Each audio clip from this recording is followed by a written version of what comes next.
vamos a seguir con este trabajo del estudio del libro de Romanos. Ha sido un estudio fabuloso, o sea, ha sido un buen tiempo y espero que siga siendo este final.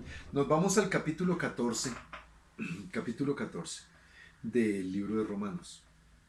Capítulo 14 y vamos a leer unos textos, pues creo que la idea en general es avanzar lo más posible de este capítulo.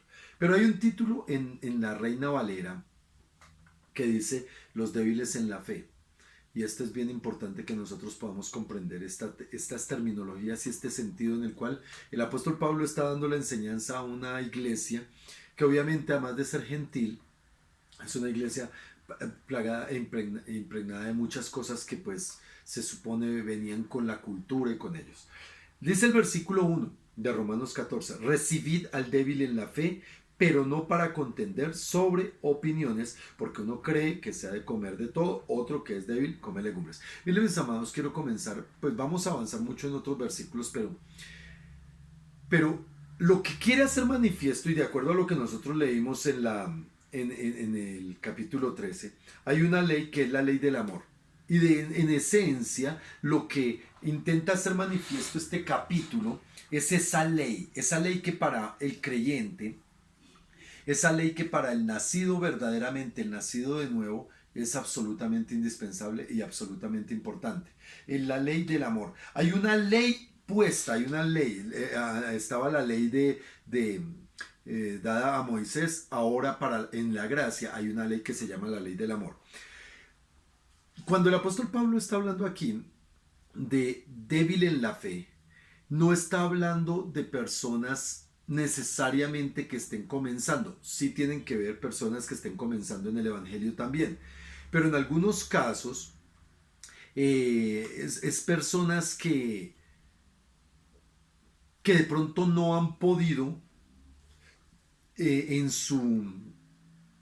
sus convicciones afianzarse en algunas verdades, tener algunas revelaciones, sino que de pronto todavía están sometidas a ciertas pasiones, emociones, aún malas interpretaciones, pero que no significa que no sean ni parte, o sea, que no dejan de ser más bien hijos de Dios, hermanos en la fe, y que son personas muy importantes para no solo nuestra vida, sino para la vida de la iglesia en general. ¿Saben, mis amados? Una de las cosas que se hace manifiesta cuando el apóstol Pablo está hablando de débiles en la fe es aquellas personas que de pronto no han entendido el nivel, la dimensión de su libertad y por esa misma libertad cristiana, no libertinaje. No vamos a malinterpretar esas dos cosas. Una cosa es la libertad cristiana, otra cosa es el libertinaje. Y no vamos a hablar jamás del libertinaje en este capítulo, solamente de esa libertad que la gracia nos da y que en Cristo Jesús nosotros tenemos. Pero hay quienes todavía, por causa de opiniones, pareceres, sentires y en mucha ausencia de conocimiento y de revelación, enmarcan su vida, su relación espiritual con el Señor en algunos paradigmas, en algunas limitaciones o en algunas interpretaciones que no necesariamente son correctas, pero que de todas maneras no merman, no les quita la posibilidad o el hecho de ser hijos de Dios. A eso es a lo que yo voy. O sea, estamos hablando de verdaderos hijos de Dios en este caso. Entonces, el versículo 1 hace un llamado para los maduros. Aquí esto es para los maduros. Ahí sí, como dijo el Señor, el que tenga oídos oiga lo que el Espíritu dice. Porque está diciendo, recibid al débil, recibid al débil. Mire que nosotros tenemos que entender que en el capítulo 13, desde el 12 está hablando de todos los deberes cristianos, como nosotros debemos ser siervos y cómo debemos comportarnos y todo. Entonces, en ese mismo sentido y enlazándolo con el capítulo 13 dice, recibid al débil en la fe, pero no para contender sobre opiniones. Miren, mis amados, que una de las cosas más claras que como cristianos debemos entender es que nosotros no debemos meternos, involucrarnos en discusiones y menos discusiones por la palabra. Nosotros debemos procurar predicar la palabra y que cada cual reciba lo que en su buen entender, en su corazón, en su decisión quiera y lo que el Espíritu Santo quiera hacer en él. Pero nosotros no podemos caer en la banalidad y en la superficialidad de ponernos a discutir. Y el capítulo 14 hace una aclaración muy grande sobre este punto, porque dice, recibid al débil en la fe, es decir, al que todavía no tiene esa libertad desarrollada para poder tener una vida en función de la revelación y del propósito, sino todavía tiene ciertas limitaciones en su entendimiento, todavía tiene ciertas limitaciones por causa de su opinión, sus pareceres, todas estas cosas. Al débil en la fe hay que recibirlo, hay que amarlo, eso no es para desecharlo. Tengan cuidado que nosotros no estamos para desechar y mucho menos para dejarlo a un lado. Versículo 2 dice, porque uno cree, está hablando de aquel que pronto está muy seguro, muy convencido, que tiene más bien, más que convencimiento, que tiene claridad en su libertad, que tiene convicción personal muy fundamentada. A eso es a lo que está hablando. Dice, porque uno cree que se ha de comer de todo, otro que es débil come legumbres. Miren, mis amados, que cuando nosotros hablamos de tener esas convicciones referente a la obra redentora y a la obra que el Señor hace, podremos entender en mucho y a través del conocimiento de la palabra que realmente nosotros no tenemos limitaciones en cuanto al comer, por más de que digan que una cosa y otra y por más de que el pastor diga que no hay que tomar tinto. Yo lo digo siempre en un aspecto que es diferente al juzgar o al señalar. Y ya más adelantico se los voy a explicar. Pero no es para entrar en contiendas y en discusiones y mucho menos en juzgamientos a eso. Ahora, cuando hay alguien que tiene una convicción, simplemente su convicción es que puede comer de todo, pues come de todo, sin ningún problema. Y está aclarando el apóstol Pablo, y es lo que aclara en este contexto, es de que no hay realmente límites escriturales que puedan advertir, especialmente estoy hablando en la gracia, porque si nos vamos a la ley de para los judíos sí, en la gracia no hay unos límites escriturales que nos digan realmente si nosotros podemos o no podemos comer o dejar de comer. Ahora, yo quiero hacer esta aclaración. El apóstol le está hablando a un pueblo, a una iglesia que está en un momento cultural y en un momento social y en un momento histórico donde una de las cosas más importantes era precisamente el comer y algo que marcaba muchísimo el estilo de vida, la posición en la que estaba era lo que comía. Pero esto abarca mucho más que comida, abarca todos los criterios y todos los pensamientos que puede tener una persona, un creyente, estoy hablando de creyentes, respecto a sus acciones, a sus decisiones, a sus maneras de vivir. A eso es a lo que se refiere. Ahora, muchos son débiles, dice la palabra aquí, que son débiles en su fe, ¿sí? Son débiles en la manera de comer. Para ellos es pecado comer rellena, es pecado. Yo siempre he dicho, yo no como rellena. Pero si un día como mi hermano una vez me llevó y me ofreció y partió rellena, pues orar, bendecirle, vénganos en tu reino. Yo no pido nunca cerdo. Porque no me parece. Pero a mí me han invitado a almorzar y me sirven unas chuletas deliciosas y dicen, vénganos en tu reino. Yo no tengo problema por eso.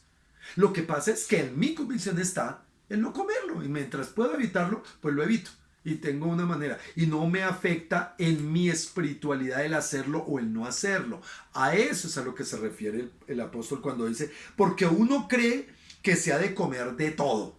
La palabra del Señor dice que de todo lo que hay en la carnicería puedes comer si lo comes en acción de gracias. Lo que está diciendo es, tú puedes comer cualquier cosa, lo que sea, de lo que te parezca. De la misma manera hay una serie de cosas, como dijo el apóstol Pablo en 1 Corintios, todo me es lícito. Cuando está hablando de eso, no está hablando de lo pecamismo del pecado, no está hablando de lo que es pecado, está hablando de lo que no tiene una restricción bíblica, una restricción moral marcada para hacerlo. Y una de esas cosas es la comida. Y el apóstol está diciendo, todo me es lícito, mas no todo me conviene. Ahora, yo me pongo a pensar, ¿para nosotros los cristianos es lícito que comamos? ¡Claro! Y eso sí tenemos un buen comedero, ¿verdad? Entonces nos es lícito, pero no nos conviene, y esta es una de las cosas que yo utilizo dentro de mi criterio personal, dentro de mi convicción, de que en lo lícito no me conviene. No me conviene mucho frito, no me conviene espolvorear sal, no me conviene tomar tinto. Es mi posición. Ahora, como pastor, yo se la transmito a la iglesia en cuanto a los beneficios que puede traer en su salud física, más no porque tenga no porque tenga un impacto espiritual que pueda distorsionar su estabilidad espiritual, aun cuando hay quienes, por causa de los excesos, ya ahorita hablaremos de eso, ya entran en otro ámbito, entran en otro ámbito. Ahora el versículo 3 dice, el que come, miren esto, es importante, el que come, no tenga al menos, no menosprecie al que no come. Ay, usted por qué, ay, no sea tan religioso, mire que eso no sé qué, y usted es que es un no sé qué. No, eso no hay que hacerlo. Nunca hay que hacerlo. No hay que menospreciar a las personas que porque yo como, o porque yo hago, o porque yo tengo, o porque a mí me parece algo que es lícito, vuelvo al marco de lo lícito, yo no tengo que estar juzgando a los demás. No tengo por qué estarlo haciendo. Ahora dice aquí, el que come, no menosprecie al que no come. Palabra importantísima, no menospreciar. El fuerte en la fe, el que es firme en la fe, el que tiene convicciones bien cimentadas en la palabra y en la revelación de la palabra, no esté menospreciando al que de pronto es débil en la fe. A eso es a lo que se refiere. Y dice aquí en la otra parte, y el que no come, ay no, es que yo no lo hago por esto, no juzgue al que come. Por eso, mi amado, en algún momento, y yo lo hice público, a mí se me malinterpretó esta motivación que yo hacía de cuidarse y de pronto alguien se sintió mal y empezó a afectar su vida espiritual en eso y yo tuve que pedirles perdón y decirles no malinterpretemos lo que yo estaba diciendo a ese sentido. Yo no puedo estar juzgando porque alguien coma o menospreciando porque alguien no coma, o más bien, exacto, menospreciando porque no coma o juzgando porque coma. No puede ser. Yo me acuerdo tanto que en alguna ocasión cuando comenzamos nosotros en el Evangelio, allí en Manantial, nosotros entramos a un grupo que se llamaba, como en esa época todavía no había la visión de grupos familiares, sino había un trabajo de grupos homogéneos. A nosotros nos vincularon a un grupo por ser profesionales que se llamaba el grupo de profesionales y una persona que fue puesta desde ese grupo que para que nos cuidara. Esta persona tenía un cargo administrativo dentro de Manantial. Por alguna razón el Señor puso en gracia en nosotros y pudimos entrar a ser parte de los asesores del pastor Eduardo en ese momento. Y pues tuvimos el contacto muy cercano con todas estas personas. Y un día yo llego a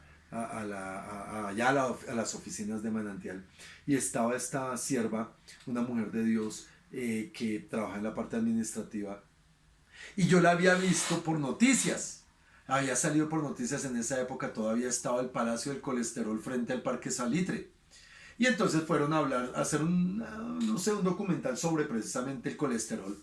Y entonces grabaron y preciso la poncharon a ella ya comiéndose yo no sé si era una rellena, algo comiendo papas y de pronto con mucho aceite, lo que sea. Lo curioso del cuento es que muchísimas personas la vieron de la iglesia y desde que empezó a llegar todos empezaron ay que no sé qué y algunos empezaron a señalarla, a decirle eso es pecado, usted cómo se cree que la rellena y usted no sé qué y pues esta mujer estaba terriblemente atribulada. Cuando yo llego le digo hola Nancita, te vi en televisión y pum, se puso a llorar y yo ay ¿qué pasó? Yo había leído este texto, era nuevo en el Evangelio pero ya había leído porque ya me había leído 3 veces la Biblia, pero tuve la oportunidad de haber meditado un poquito en ello y pude darle una voz de ánimo referente a eso porque no había por qué juzgarla. Y es a lo que el apóstol Pablo está diciendo. La ley del amor, porque estamos hablando de la ley del amor nos impide, nos insta y nos obliga a tener mucho cuidado con menospreciar al que no come o juzgar al que come. Ahora, pongámoslo en un marco actual. Menospreciar al que hace, al que decide, al que viste, al que guarda, ¿no? Lo que le parece y lo hace para el Señor. Ahorita lo vamos a ver. Mira lo que dice aquí. El versículo 4. ¿Tú quién eres que juzgas al criado ajeno? Está hablando, porque está hablando de servidores de Cristo. Aquí está hablando de hijos de Dios y servidores de Cristo. ¿Tú qué haces que juzgas al criado ajeno? Para su propio Señor está en pie. En este caso es la relación, es la manera como el apóstol está relacionando el reino de los cielos con la vida del creyente. Dice, pero estará firme. Perdón, vuelvo a leerlo para entenderlo bien. ¿Tú quién eres que juzgas al criado ajeno? para su propio Señor está en pie o cae, pero estará firme.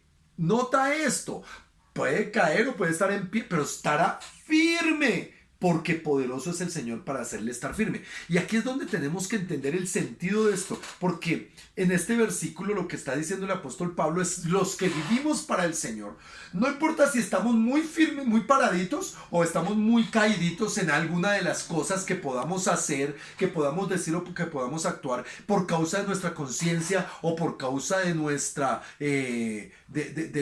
libertad mal usada, podría decirse de esa manera.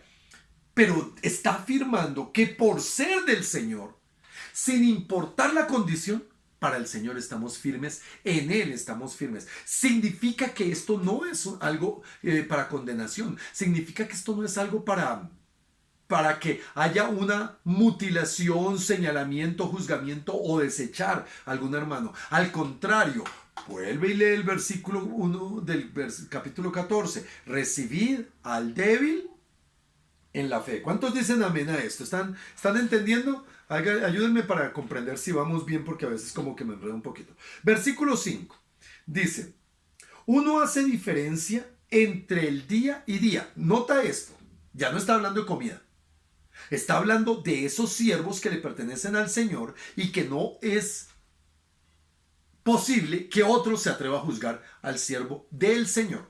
Ahora está diciendo, uno hace diferencia entre día y día. Esto es importante, mira lo que dice aquí. Uno hace diferencia entre... Y otro juzga iguales todos los días. Mira, mi amado. Una de las cosas que a través de los años hemos visto y hemos entendido es que dentro de la iglesia cristiana hay muchas personas que tienen por principio de vida que el domingo es el día del Señor. Entre ellos me postulo yo, o sea, yo soy de los que cree que el domingo, y yo lo destiné dentro de mi convicción, que el domingo es para el Señor. ¿Por qué? Precisamente porque socialmente en nuestra cultura el domingo es un día donde la labor de trabajo común y corriente cesa, y es una muy buena oportunidad para poder dedicar, para poder centrarse, concentrarse, meterse con Dios. Esa es mi motivación. No porque sea el domingo, aun cuando nosotros vemos que los primeros cristianos empezaron a utilizar el domingo como el día de la congregación para predicar y para esto. Pero no significa, porque si ustedes miran, en el Nuevo Testamento no hay una nota escritural, no hay nada que diga que es el domingo el día de reunión. En el Antiguo Testamento se hablaba del sábado, del sabbat. En el Antiguo sí, en el Nuevo no. Y aquí lo que el apóstol está diciendo, uno hace diferencia entre día y día, o sea, me parece que el domingo, me parece que esto. Es más, hay días para la gente que aún dentro de su parte cultural lo asumen como algo que tiene que ser especial. La Navidad, para algunos la Navidad es importante, para otros no. Que el Año Nuevo, para algunos el Año Nuevo es importante, para otros no.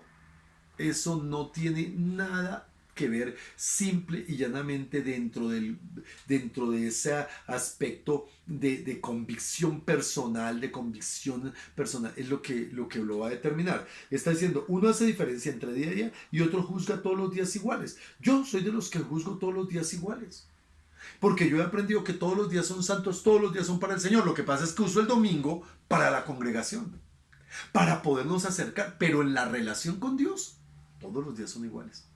Es mi opinión personal.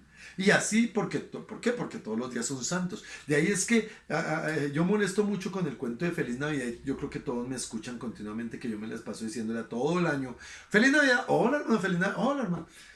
Me ha sido una oportunidad bonita para predicar al Señor. Y a mí me preguntan bastantes veces, ¿usted qué le pasa todavía? Feliz Navidad. Y yo puedo decirle, es que la Navidad es Cristo. Y la verdadera Navidad es que Cristo nazca en tu corazón, y tal vez hoy es el día de tu Navidad y me permite entrar. Entonces son maneras de pensarlo, pero escúchame bien, cuando está diciendo el apóstol Pablo que hay quienes juzgan el día especial, entonces este día es especial. Mira, mi amado, uno no puede ser tampoco extraño, porque, porque hay personas que supuestamente en la mala interpretación dicen, no, todos los días son santos, uno no tiene por qué celebrar nada, entonces no le celebra cumpleaños a los hijos, no celebra el aniversario con la esposa, no celebra el reencuentro, no, hermano, tampoco, o sea, no se necesita, esas cosas no, uno tiene que ser sensato, uno tiene que ser inteligente en el sentido de que si yo quiero transmitir y compartir a un Cristo vivo, como lo hizo el mismo Señor Jesús, que se involucraba en las fiestas, iba a los lugares menos indicados, se metía con ladrones, con prostitutas, ¿con qué? Con enfermos de la piel, con leprosos. Y todo el mundo, ay, no, vino a romper esquemas. Y de eso se trata el cristianismo real, hermano. Entonces el apóstol Pablo aquí dice, uno hace diferencia entre día y día y otro juzga iguales todos los días. Cada uno esté plenamente convencido, ¿en dónde? En su propia mente. Lo que tú estés pensando respecto a eso. Estoy hablándole a cristianos convertidos. Y estoy hablándole de cosas que no tienen que ver con el pecado o las cosas que van en contra de los mandamientos de Dios. Estoy hablando de lo cotidiano. Uno no puede decir, no, es que si usted no ayuna un viernes en la mañana, se va a ir al infierno. Ese tipo de cosas son banalidades, son mentiras que ni siquiera deben ser tomadas en consideración. Entonces, a esto es a lo que voy. Versículo 6. El que hace caso del día, ¿lo hace para quién? Para el Señor. Tú decides que el día del Señor es el domingo y para el Señor. ¡Perfecto! No, pero para mí, el martes es el día. Yo conozco gente que trabaja de domingo a domingo y solo le dan el lunes o el martes para descansar. Y muy pocas personas, pero conozco algunas, que ese día lo dedican para el Señor y ese es su día santo. Perfecto. Eso es lo que está diciendo el apóstol Pablo. El que hace caso del día lo hace para el Señor. Y el que no hace caso del día para el Señor no lo hace. Lo importante entonces, ¿dónde está el sentido de esto? Que realmente estemos viviendo y lo que hagamos, lo hagamos para el Señor. Mira, mi amado, que esto tiene que... Bueno, voy a avanzar un poquito y ya se los aclaro más bien, más adelantico. Dice ahí mismo, el que come, para el Señor come, porque da gracias a Dios. Ay, hermano, que la chuleta, da gracias a Dios. Que la verdura, da gracias a Dios. Que no le gusta no sé qué, lo que sea, da gracias a Dios. Mira, mi amado, hay personas que de pronto claro está que nosotros creeríamos que aquí en Colombia no tenemos tanto eso, pero sin embargo sí hay ciertas limitaciones ante cosas. Vuelvo a decir, en la medida en que yo pueda y dependa de mí, yo no como cerdo.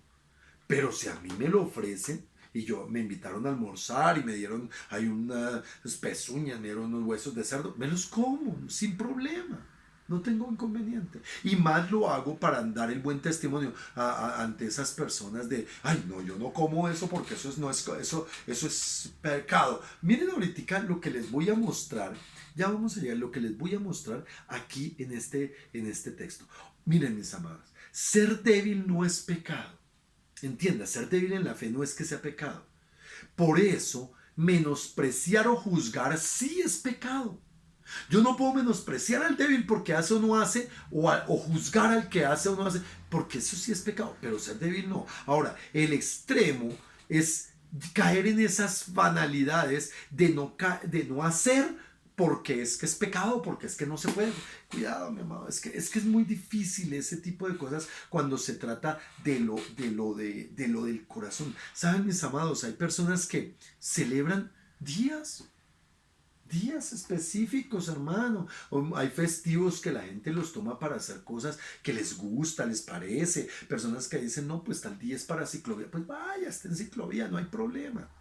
¿Sí me entiende? Pero hay que tener cuidado con eso. Si su corazón como hijo de Dios está firme en el Señor, pues no importa. Si tiene la convicción de ser salvo, puede tener debilidad en la fe en cuanto a la interpretación de cosas, pero no somos llamados para nosotros juzgarlo. En la gracia, Dios nos da la libertad. Metas esto en la cabeza. En la gracia, Dios nos da la libertad. Vuelvo a decirle, entre paréntesis, no libertinaje para caer en pecado, no, la libertad. Y esa libertad es para tomar decisiones siempre y cuando esas decisiones estén enfocadas para Dios. Mira, aquí hay un temita que es bien diciente. Y ojalá haya jóvenes que me estén escuchando.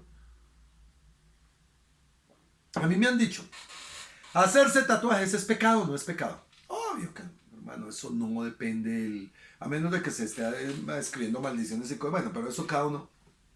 La pregunta es, cuando tú te mandas a hacer un tatuaje, ¿lo haces para el Señor? Como hijo de Dios, como creyente. Bueno, en el mundo sí hagan lo que quieran, pero como hijo de Dios, tú glorificas a Dios con eso. Tú estás dándole la gloria a Dios y va a ser para la gloria de Dios eso. Esa es la pregunta que debe hacerse. Porque el Señor es claro cuando dice que nosotros no debemos hacer marcas. Bueno, eso es en la ley, pero habla a los sacerdotes. A los sacerdotes les decía, ustedes no pueden marcar su cuerpo, porque ustedes son de Cristo. Ahora, ¿qué dice la palabra del Señor? No dice, ¿acaso no sabéis que sois templo del Espíritu Santo? Que ahí es donde tiene que entrar la convicción del cuidado que debemos tener con el cuerpo. Y dentro de ese templo del Espíritu Santo, preguntémosle al Señor si a Él le agradaría que su templo fuera grafiteado con cosas, tatuajes, que de pronto no son tan dirigidas a glorificarlo a Él. El templo del Espíritu Santo debe ser dirigido a glorificarlo a Él. Pero el que quiera hacerse un tatuaje, que lo haga. Al fin y al cabo no va a perder su salvación por eso. Porque la salvación no se pierde. ¿Va a agradar a Dios? Eso es fuero personal. ¿Va a agradar a Dios? Eso es fuero personal. Ahora, mi amado, mira lo que dice Colosenses. Pongan algo ahí porque ya volvemos. Miren mi separador. Ya volvemos. Vayamos un momentico a Colosenses capítulo 2, versículo 13. Colosenses capítulo 2, versículo 13. Y mira lo que dice. Y vamos a leer como hasta el 17, 10. Bueno, ya les digo hasta dónde. Y vosotros estando muertos en pecados, dice aquí Colosenses capítulo 2, versículo 13. Y vosotros estando muertos en pecados y en la incircuncisión de vuestra carne, nota que en la incircuncisión de vuestra carne, quitándola de en medio y clavándola en la cruz. Me salté, se me fue el reglón. Y vosotros estando muertos en pecados y en la incircuncisión de vuestra carne, os dio vida juntamente con él, perdonándoos todos los pecados. ¿Cuántos pecados nos perdonó el Señor? Dígalo. Todos. Versículo 14. Y voy a hacer un paréntesis en este versículo. Anulando el acta de los decretos anulando el acta de los decretos que había en contra de nosotros, que nos era contraria, y quitándola del medio y clavándola en la cruz. Miren, mis amados, yo intento dar claridad sobre esto, y lo he hecho varias veces, y es que una de las cosas que hizo el Señor, que es absolutamente clara, es que Él anuló toda acta de decreto que había en contra de nosotros para la condenación que estaba establecido por causa de nuestro pecado y que nos destituía de la gracia, nos destituía de la presencia y nos destituía de toda la posibilidad con Dios. Pero Cristo Jesús en la cruz del Calvario quitó eso, lo desactivó, lo anuló. Y escúchenme, mi amado. Cuando el Señor dijo en la cruz, consumado es, esta palabra lo que está diciendo es que no faltó absolutamente nada. Nada. Y cuando venimos a Colosenses y leemos esto de que anuló toda acta de decretos, es porque tenemos que entender que no faltó nada. Ahí es donde a veces a mí me preocupa algunos hermanos que todavía dicen que necesitan hacer cosas, como una guerra espiritual para anular no sé qué otras cosas, que el diablo, que anular no sé qué esto, para no... mire, hablaba con alguien hace un tiempo sobre las confesiones, que es que hay que anular las confesiones, es que hay que porque es que uno tiene confesiones y hay oraciones contrarias que toca anular. Hermano, yo no creo eso. Porque aquí me está diciendo que el Señor anuló ya todo lo que nos era contrario. Todo. No le faltó nada, hermano. Hay algunos que quieren darle una manita a Dios. Hay algunos que quieren como, venga, vamos a hacer guerra espiritual y vamos a reprender y vamos a confesar y vamos a declarar y vamos... Hermano, cuando el apóstol Pedro dijo, hacéis bien en prestar atención a la palabra profética por excelencia. El apóstol Pablo dice, hablad entre vosotros con himnos, con cánticos, con salmos, con letras espirituales. Y esto no implica estar, es que yo declaro y anulo en el nombre de Jesús. Espera, ¿tú confesaste a Cristo? El que anuló, el que quitó todos los decretos contrarios a nuestra vida fue el Señor Jesucristo. Ahora, ¿qué está diciendo el apóstol aquí referente a la ley del amor? Y está diciendo, miren, nosotros estábamos muertos, el Señor nos dio vida eterna cuando nos perdonó todos los pecados clavándolo en la cruz, anulando el acta de los decretos, todo lo que había en contra de nosotros, que nos era contrario, quitándola del medio y clavándola en la cruz. Versículo 15, y despojando a los principados. Es que, Dios mío, yo eso es lo que no comprendo, hermano, cómo hay tantas personas dentro de la iglesia, yo digo que pueden ser débiles en la fe. Pero pastores y personas que enseñan cosas que yo digo, espera, entonces tenemos que darle una mano a Dios. Versículo 15, y despojando a los principados y a los potestades. ¿Qué principado, qué potestad le faltó despojar al Señor? O sea, ¿qué obra le faltó en cuanto a nuestra redención y nuestra libertad? Ninguna, hermano. Ninguna, no le faltó ninguna. Dice aquí que despojando a los principados y a las potestades los exhibió públicamente. Es visible que ya el Señor, por su palabra y por la obra redentora en la cruz del Calvario, conocemos y sabemos todo lo que el Señor hizo. Anuló todo, quitó todo, dio por terminado, lo hizo todo. Nosotros no tenemos que hacer nada.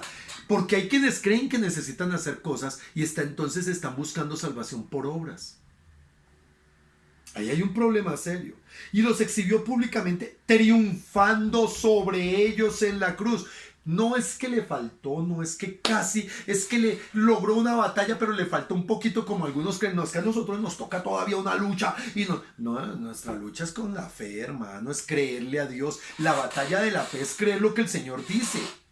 Y si miren, mis amados, porque yo lo vuelvo a repetir, para mí las cosas de Dios son tan claras y tan sencillas que si el Señor me dice, anulé toda el acta de los decretos que había en contra mía y que me era contraria contra el Señor, y la quitó en medio y la puso en la cruz y despojó a todos los que tenían poder sobre mí y les quitó todo poder y triunfó en la cruz y los exhibió públicamente, oiga, ¿por qué yo no voy a creer esto? Esto es fe. Yo creo eso. Y para mí, hermano, puede ser el brujo, el hiper mega brujo, puede ser el no sé qué es y sé cuándo, y que echaron los polvos de la madre celestina unos por debajo y otros por encima, que hayan hecho lo que se les dé la gana. Cristo triunfó en la cruz. Punto. No hay nada más poderoso que Él. No hay nadie que pueda hacer algo más grande que Él. No hay nadie, nada, absolutamente nada. Y nada es nada. Yo no necesito hacer nada. Escúchame, yo necesito creer y obedecer. Punto. Creer y obedecer. En arrepentimiento, con fe y en obediencia. Eso es lo que yo tengo que hacer. Y entonces muchos se detienen en el estar mirando lo que el hermano hace, en lo que el otro no hace, lo que dijo, lo que no dijo, lo que hizo, lo que no hizo. Y entramos, hermano, dentro de la misma iglesia en una mano de juzgamientos, de señalamientos, que porque no son del mismo partido político, que no son del equipo de fútbol, que es que no hablan como nosotros, no se peinan como nosotros, no se visten como nosotros, entonces no son de nosotros. Mentira del diablo, porque es que, hermano, el creyente puede ser tan diferente, pero si es un creyente en Cristo Jesús, si es alguien que ha confesado a Cristo Jesús como Señor y Salvador, es mi hermano. ¡Punto! Es mi hermano, yo no puedo cambiar eso. Ahora el versículo 16 dice, por tanto, y aquí es donde opera la ley del amor en todo el sentido de la palabra, mi amado, en todo el sentido. Por tanto, nadie, cuando dice aquí nadie, ¿qué creen que es? Nadie es nadie. ¿Por qué hay cristianos que se creen con derecho de juzgar? Aquí dice, por tanto, nadie os juzgue en comida o en bebida, o en cuanto a días de fiesta, luna nueva o días de reposo. Nadie te juzgue, hermano, por lo que tú comas, por lo que tú bebas, por lo que tú hagas, por lo que tú no hagas. Si eres un hijo de Dios y estás viviendo para el Señor, ¿no? Porque otra cosa es no vivir para el Señor, es que hay que entenderlo, estamos hablando de cristianos, pero dentro de la iglesia, hermano, se juzga que porque no ayuna así. Mira, mis amados, yo les he repetido que para mí no es fácil clavarme a orar de rodillas 3 horas. No, nunca lo he hecho. ¿Para qué? Yo jamás me he sentado 3 horas a orar. Y conozco gente, hermano, que se clava a orar. Y Dios mío, una persona que yo admiro, pero tremendamente, es el pastor Juan. ¡Qué hombre para orar! Ese hombre, nosotros le decimos, pastor, toca solo media horita en la mañana para la palabra, pero él fácilmente puede durar 2 horas orando. Y no, yo, wow. Ahora, yo como pastor, ¿cómo oro? Yo me la paso orando todo el día, hermano. A pedacitos por eso. Ay, Señor, gracias. Ay, qué bonitas mis gafas, Padre. Gracias por las gafitas, Señor. Necesito cambiarlas a propósito. Señor, ayúdame. Esos son mis tipos de oraciones. Yo oro mucho. Y hay momentos donde, pues, obviamente en la iglesia me postro a orar y clamo allí al Señor en mi relación personal con mis palabras. Ahora, habrá personas que su oración es en la comida. Señor, gracias por el alimento. Amén. ¿Estuvo mal la oración? No, hermano, eso fue su corazón. Y si es alguien que está bien metido con el Señor, vaya, si esa oración va a tener mucho problema. Yo escuché una oración de una princesa como de 5 años. Ay, no, qué oración tan espectacular, hermano. Sencillita, sencillita. Señor, que estas comidas nos hagan bien en la barriguita, nos ayuden a crecer. Señor, que nos salga el pelo bonito. Señor, que no se me caigan las uñas. Esa era su oración. Yo decía, qué oración tan poderosa, hermano. ¿Yo quién soy para juzgar que eso está mal o está bien? ¿Cómo me voy a parar yo en una posición cuando el Señor a mí me ha dado una libertad para vivir en su voluntad? Por tanto, nadie os juzgue en comida, en bebida, en cuanto a días de fiesta, luna nueva, días de reposo. Versículo 17. Todo dice aquí, lo cual es sombra de lo que ha de venir, pero el cuerpo es de Cristo. ¿Ah? Todo. El cuerpo es de Cristo. Mira, mi amado, es que intentar convencer a las personas por mi opinión. Miren, mis amados, uno puede dar ciertos consejos cuando estás en ciertas responsabilidades y bajo ciertos... ¿Yo cuál consejo les doy? Hermano, cuídense con su manera de comer. Cuídense con su manera de vestir, cuídense con su manera de hablar. Pero ¿por qué se los digo? No para juzgarlos. Se los digo es para que tengan cuidado con el templo del Espíritu Santo y cuidado con las relaciones con los demás. Porque la ley del amor nos obliga a eso, a tener cuidado. A que por causa de mi hermano yo voy a evitar ser tropezadero para él y voy a evitar. Uno a veces se pone a pensar, hermano, que pues no deja de comer cosas y a veces esto para que el hermano no se vaya a sentir mal. Pero no, uno no tiene el problema de conciencia. Yo no tengo el problema de conciencia de que esté pecando o esté haciendo. No, yo tengo esa libertad. Porque sé que lo que hago lo hago para el Señor y vivo para el Señor. Ahora, mi amado, volvamos a Romanos. Volvamos a Romanos capítulo 14.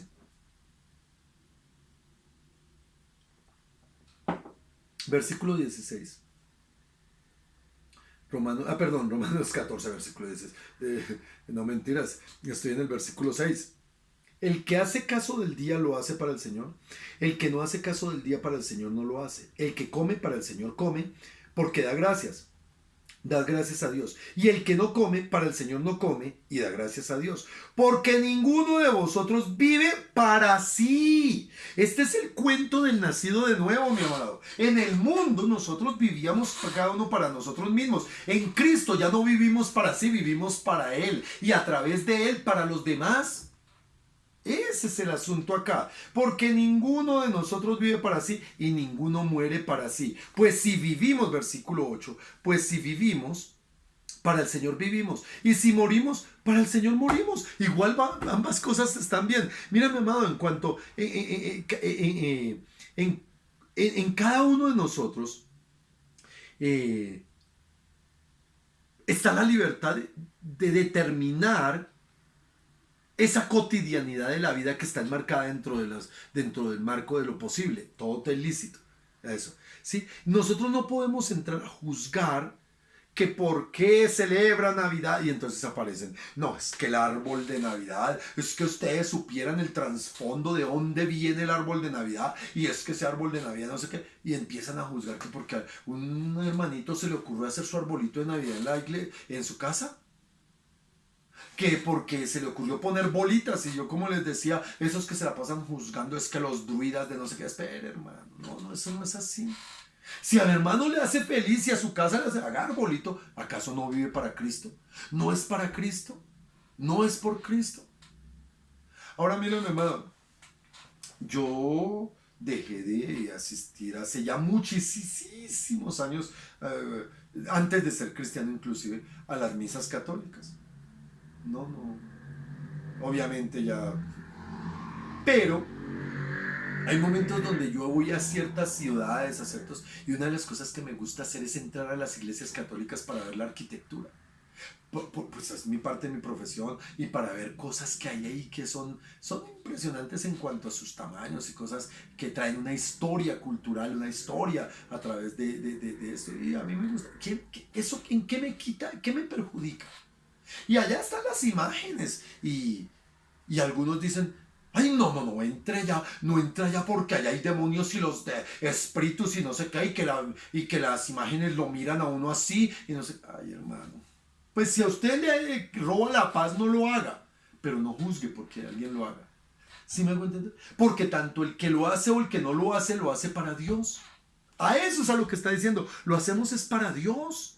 Lo hacemos es para Dios. No lo hacemos para otra cosa. Por eso no podemos juzgar, hermano. No debemos juzgar. La clave está en buscar el equilibrio. El peligro real es que algunos quieren tomar un testimonio, una revelación personal, una experiencia personal y volver la doctrina y quieren aplicarla a todos. Entonces, como yo en una noche que a las 3 de la mañana me levanté a orar, de aquí en adelante todo el mundo tiene que levantarse a las 3 de la mañana a orar. Ay, no, no, no. Que lo haga el que quiere y mi esposa, que son los que les gusta levantarse a esa hora a orar. Yo no, hermano, y yo no puedo orar a esa manera. Hermano, alguna vez, yo no me acuerdo, hace muchos años, alguna vez un pastor me llamó a las 3 de la mañana. Me llama y me dice, Orlando, el Señor te está buscando, el Señor te necesita, ponte en contacto con el Señor. Y yo, ay, Dios mío, ¿y qué tengo que? Póngase a orar. Faltaban como un cuarto para las 3 de la mañana. Vaya, arrodíllese en la sala y póngase a orar. Hermano, yo me arrodillé, yo fui obediente. Me arrodillé y me puse a orar. Realmente yo me puse a orar, Señor. Hermano, yo estoy consciente que no gasté 5 minutos y me quedé dormido. Me quedé dormido, hermano. Cuando me di cuenta, pues ya me estaba escurrido así, me paré y me fui a acostar, hermano. Ahora, alguien puede decir, ay, que el pastor diciendo eso, y entonces, ¿cómo es su vida de oración? Hermano, mi vida de oración es personal. Mi vida de oración es personal, hermano. Y yo no puedo andar juzgando a alguien que porque no hace lo que yo hago, entonces está mal. Y es que si no se viste así, no, hermano. No es así. Y esto rompe, esto destruye, esto acaba la ley del amor. Esto va en contra de la ley del amor. Ahora, mi amado, algo que nosotros nos damos cuenta, mi amado, es que en ninguna parte de la Biblia nos dice que ¿cuándo debemos tomar la Santa Cena? Nunca. Lo dice, cada que se reúnan y cada que la vayan a tomar, háganla en mi nombre. Eso es lo que dicen. Pero hay quienes dicen, no, es que hay que tomarla nosotros la tomamos una vez al mes, cada primer domingo. Así el Señor lo puso en mi corazón y así decidimos hacerlo como pastores. Pero no es por algo diferente a simple y llanamente obedecer y que en nuestro corazón está. Pero hay quienes dicen, no, es que tiene que ser todos los días o tiene que ser cada 8 días o no sé qué. No, hermano, en la Biblia no aparece eso. No hay una restricción. Lo que sí dice es que el creyente la haga en obediencia testimonial de su relación con el Señor. Eso sí, cada uno tiene que entender eso. El que no toma la Santa Cena, hermano, es libre de no tomarla. Con el Señor tendrá que mirar por qué no la toma. O sea, cuando el Señor da un mandamiento, el Señor no está pidiendo opiniones. Está dando mandamientos. Amén. Ahora, ¿cuánto comes? Hay algunos que, yo por ejemplo soy de los que les digo, en un almuerzo yo no como sopa porque me llena la sopa y no me como el resto. Prefiero la bandejita y guardo la sopa para los que me conocen saben que yo me guardo la sopita para por la noche. Y me la tomo. Pero hermano, que si no come esto, come aquello en cantidades pocas. Y yo digo, hermano, si es que a alguna persona le gusta comer mucho, pues come mucho. Si le gusta comer, come poco. Si hay alguna persona que ora mucho, pues que ore mucho. Si ora poco, pues ora poco. Cada uno lo hace para el Señor. Y estamos hablando de gente convertida y gente cristiana. En el versículo, lo mismo de los días. Versículo, estamos en el 9. Dice, porque Cristo, leamos desde el 8 para enlazarlo. Porque si vivimos para el Señor, vivimos, y si morimos para el Señor, morimos. Así pues, sea que vivamos o que muramos, lo hacemos para el Señor. Porque Cristo para esto murió y resucitó y volvió a vivir, para ser Señor de muertos como los que viven, que simplemente han creído. Porque escrito está: vivo yo, dice el Señor, que ante mí... pero espere, se me iba saltando. Volvamos a leer el 10. Pero tú, ¿por qué juzgas a tu hermano? Vuelve a preguntarlo. ¿Tú por qué juzgas a tu hermano? O tú también, ¿por qué menosprecias a tu hermano? ¿Sí ves? ¿Juzgas por no hacer? ¿Juzgas por hacer o menosprecias por no hacer?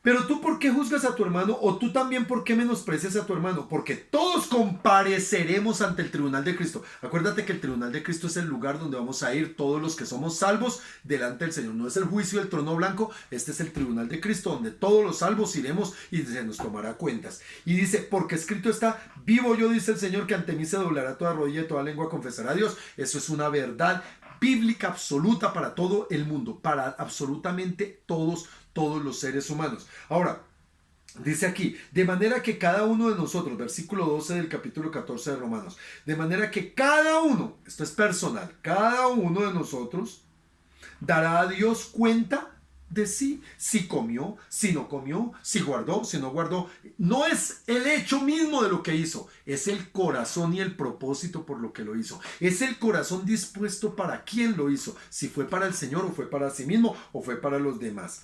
Ahora, hay algo que nosotros tenemos que tener claro dentro de esto: que el Señor es de todos, de muertos o de vivos, que el Señor es de los que comen y de los que no comen, de los que guardan un día y de los que... Es el Señor de todos.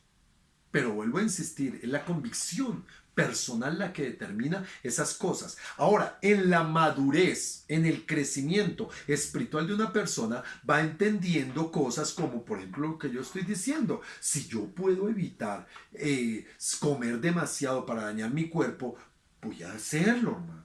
Voy a empezar a entender cosas, y si yo voy a dejar de comer ciertos alimentos, voy a hacerlo porque tengo una convicción. No hay problema. Si yo voy a guardar el día domingo o el lunes o el que, voy a hacerlo. Si yo voy a tomar la Santa Cena, voy a hacerlo. No hay problema. Yo no tengo por qué estar juzgando a nadie por esa razón. Versículo 13.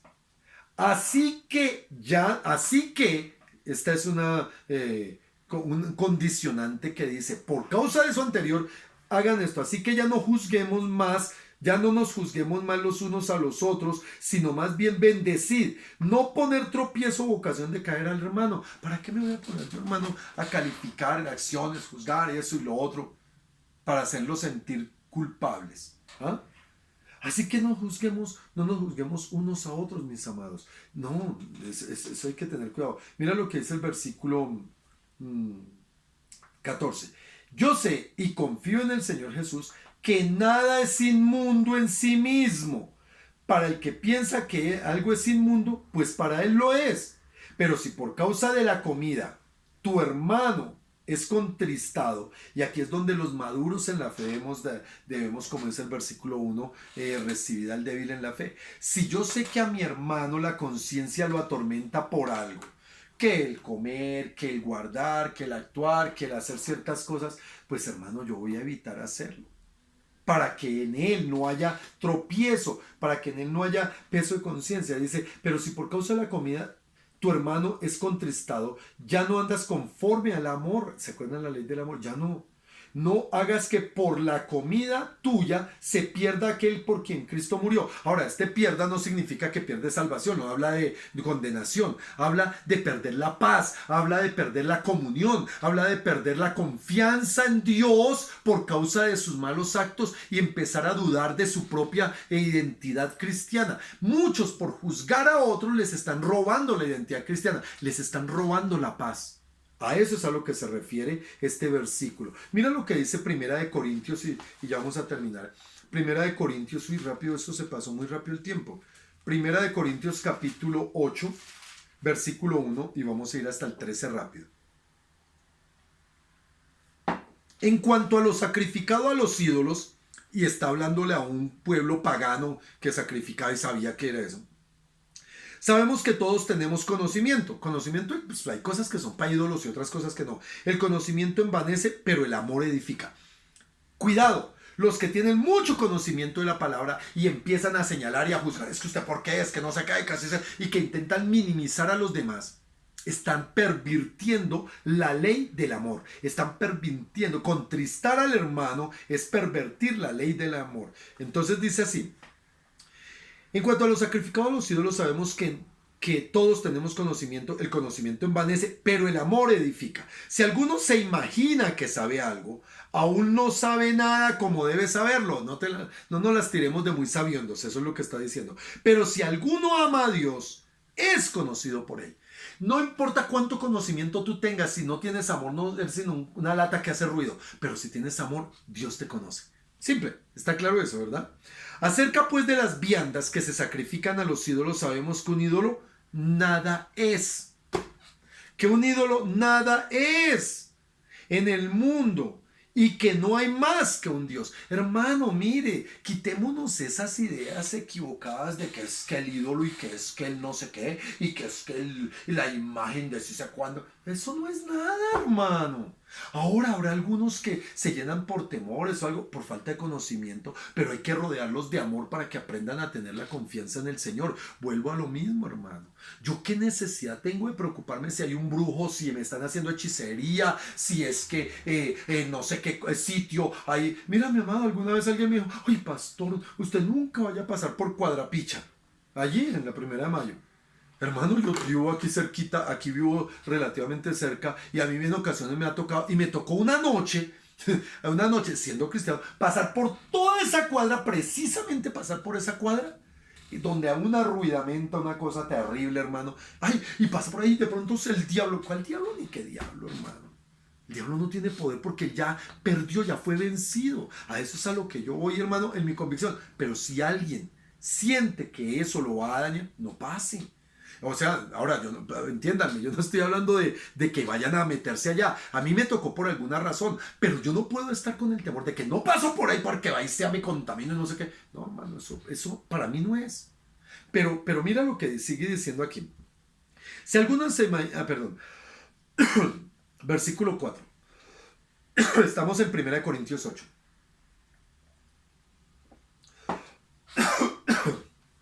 Acerca pues de las viandas que se sacrifican a los ídolos, sabemos que un ídolo nada es en el mundo y que no hay nada más que un Dios. Pues aunque haya algunos que se llamen dioses, sea en el cielo o en la tierra, como hay muchos dioses y muchos señores del mundo, para nosotros los cristianos, los creyentes, sin embargo, solo hay un Dios. ¡Ah! El Padre, del cual proceden todas las cosas y nosotros somos para Él, y un Señor Jesucristo por medio del cual son todas las cosas y nosotros por medio de Él. Pero no en todos hay ese conocimiento. Ahí es donde toca entender, no todos tienen claro que Dios es suficiente en todo, por todo y para todo, en todo en mi vida. Esa es mi convicción. Pero para algunos de pronto no es tan así, pero... no en todos hay este conocimiento porque algunos habituados hasta aquí a los ídolos comen como sacrificado a ídolo y su conciencia siendo débil se contamina. Hay unos que pues bueno, lo mismo, ay no, es que comer sangre, esa rellena, no, eso es pecado y eso se contamina porque la sangre trae la ver. Hermano, no se la coma. Y tranquilo, no ha pasado nada. ¿Sí me entiende?